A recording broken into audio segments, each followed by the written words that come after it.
Hay un momento de bipotencialidad, que de todos modos en el humano es totalmente dirigido de acuerdo al sexo cromosómico, pero en otras especies sí hay posibilidades inclusive de reversión de un sexo a otro por múltiples factores, hasta por la temperatura.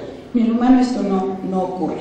Y tenemos lo que van a ser las gónadas. Hay un momento y está determinado por el espermatozoide.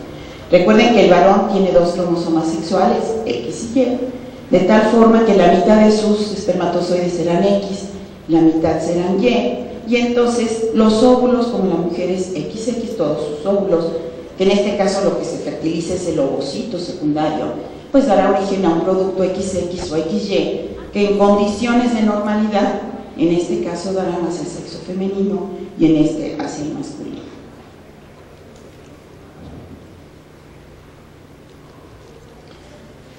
Hay un momento de bipotencialidad, que de todos modos en el humano es totalmente dirigido de acuerdo al sexo cromosómico, pero en otras especies sí hay posibilidades inclusive de reversión de un sexo a otro por múltiples factores, hasta por la temperatura.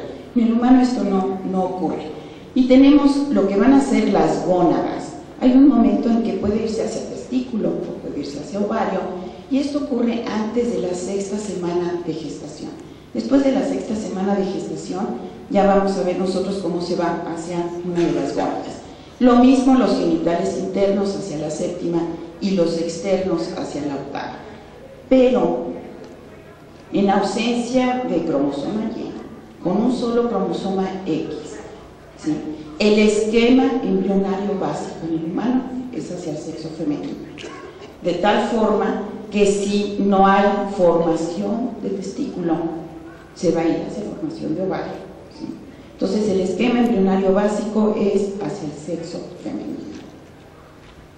Pero influyen muchos genes, momentos críticos en los que tienen que actuar. Y si algo no funciona bien, entonces bueno, pues nosotros vamos a tener una alteración en el desarrollo sexual. Son genes que no nada más están en el Y, no nada más están en los cromosomas sexuales, sino que hay genes que están en diversos autosomas. Y entonces en esos estadios iniciales del desarrollo embrionario existen genes que van a hacer que del mesodermo intermedio se forme una cresta genital. Y este WT1 es el gen del tumor de Wills, y es un gen extraordinariamente importante porque influye para la formación del riñón, pero también estamos viendo que influye para la formación de la cresta genital.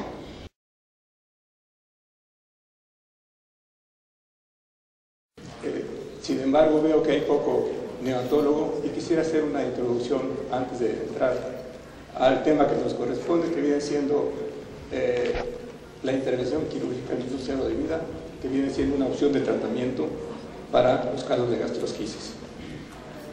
De manera general, la primera,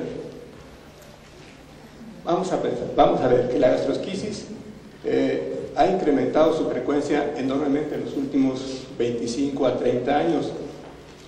Antes era un caso por cada 10.000 nacimientos y actualmente se están reportando un caso por cada 2.500 a 3.000 nacimientos. La sobrevida ha mejorado ostensiblemente hasta un 90%. Sin embargo, la morbilidad y los costos siguen incrementándose.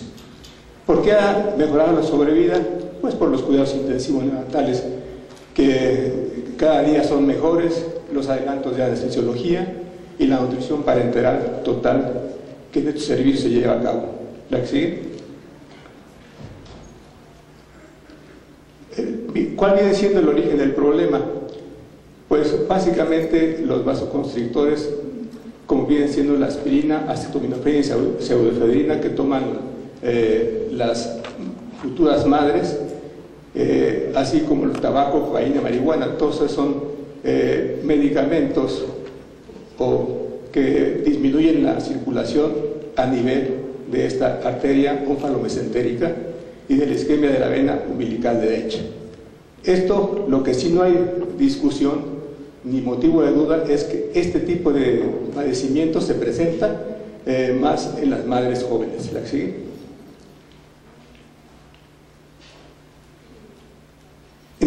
A diferencia de las onfaloceles, que es la otra patología importante en la pared abdominal, la gastrosquisis se caracteriza porque las malformaciones asociadas se encuentran básicamente a nivel del tracto digestivo.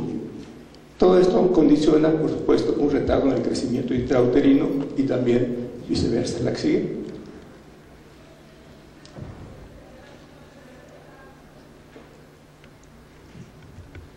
¿Cómo suele manejarse actualmente a un paciente que nace con gastrosquisis? Desde el punto de vista pediátrico general, hay que evitar que éste caiga en hipotermia, dado que las asas intestinales se encuentran expuestas al medio ambiente. En primer lugar, hay que recordar dos puntos importantes con el diagnóstico prenatal. Puede ser efectuado en época temprana, no puede hacerse antes de las 14 semanas porque hay una herniación fisiológica del intestino y usualmente después de las 14 semanas ya no es normal encontrar asas intestinales. El defecto es paramedial derecho, como lo mencionaban, excepcionalmente hay paramedial izquierdo. Está caracterizado por una exclusión de las vísceras intestinales en las cuales usualmente es intestino delgado, delgado es el que se protruye y normalmente los defectos son muy pequeñitos. Siempre hay que tener la intención en cuanto les llegue una paciente con esta posibilidad. Segundo es discriminar.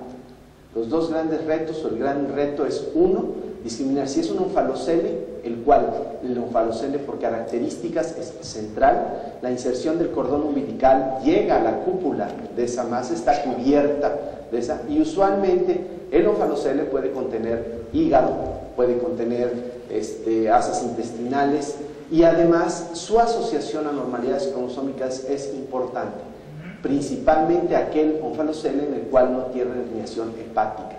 La herniación hepática disminuye sustancialmente la posibilidad de anormalidades cromosómicas y además es imperativo en estos pacientes con onfalocele en determinado momento excluir el problema cromosómico. El otro reto que en determinado momento se presenta es descartar aquellas situaciones donde puede haber un onfalocele donde se rompe la membrana y prácticamente el diagnóstico puede ser muy difícil.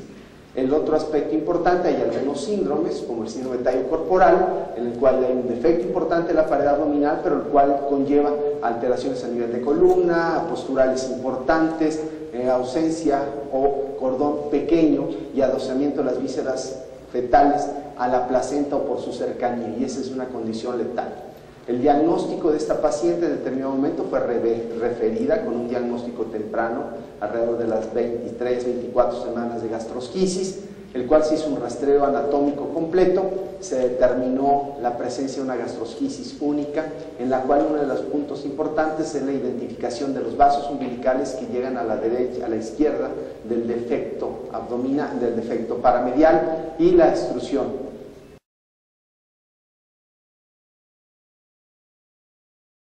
Si se introducen las asas intestinales en esa cavidad torácica, pues ese pulmón va a estar comprimido, va a dar lugar a que se alteren factores de crecimiento,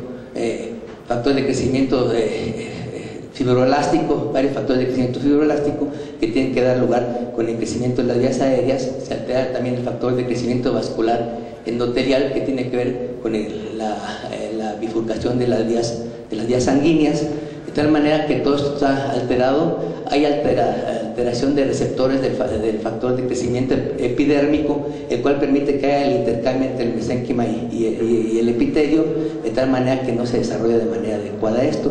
También hay alteración en los receptores de glucocorticoides. Puede haber alteraciones en factores hormonales, en factores de transcripción y en señalización intracelular. ¿Me pasa la que sigue? Hay alteraciones también a nivel de extensión. Si se introducen las asas intestinales en esa cavidad torácica, pues ese pulmón va a estar comprimido, va a dar lugar a que se alteren factores de crecimiento fibroelástico, varios factores de crecimiento fibroelástico que tienen que dar lugar con el crecimiento de las vías aéreas. Se altera también el factor de crecimiento vascular endotelial que tiene que ver con la bifurcación de las vías sanguíneas, de tal manera que todo esto está alterado. Hay alteración de receptores del factor de crecimiento epidérmico, el cual permite que haya el intercambio entre el mesénquima y el epitelio, de tal manera que no se desarrolla de manera adecuada esto. También hay alteración en los receptores de glucocorticoides. Puede haber alteraciones en factores hormonales, en factores de transcripción y señalización intracelular. ¿Me pasa la que sigue?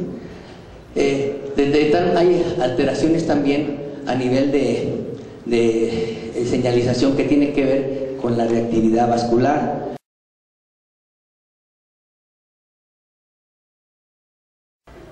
Y contrastan muy bien en estudios de autopsia, contrasta muy bien los índices de las ramas pulmonares y de la aorta, contrasta muy bien con el peso.